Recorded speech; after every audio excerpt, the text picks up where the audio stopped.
an area known for its traffic congestion, Gus Pego leads the local district of the Florida Department of Transportation. Revenue constraints has meant rejiggering some transportation projects, but the federal stimulus money has meant accelerating others, namely an 836-826 interchange project that totals more than $500 million. Mr. Pego says local transportation leaders need to be ready in case there's more stimulus money headed down the pike. He joins us for this week's profile. I'm Risa Polanski, reporting from Miami Today. Certainly the revenue situation is always a problem, no matter who sits in this chair in the future or in the past. You still have to deal with these priority issues and trying to get these projects underway. So that's always going to be a challenge. One of the goals I think through the MPO process we need to work towards, and it is one of the long-range goals of the MPO, is because of all these competing projects, is try to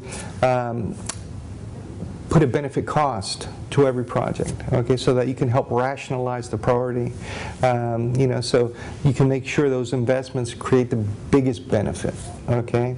Again, getting away from parochial, my area, that would help prioritize. So we use that process when we identify safety projects. We do engineering assessment of what it's going to take to solve that problem at every location.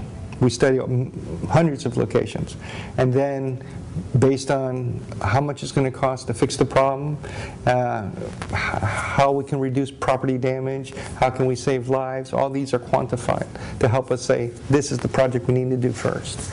And I could see that process being expanded to all our projects. That would be one of my goals, to try to help facilitate that. And certainly in a highly congested area like ours, where you're wasting, our travel delays have increased over the last 10 years. So you're probably spending 10 more minutes in your car today than you did 10 years ago, and time away from our families. So anything we can do to try to get quick fixes out there in order to avoid gridlock, and it's not just what we can do on the road. Okay, it's how we can, align transit better to serve our customers, get more people out of cars.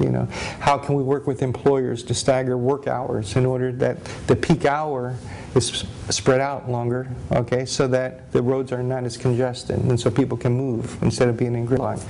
So it's a community partnership. It's not just one person, one agency.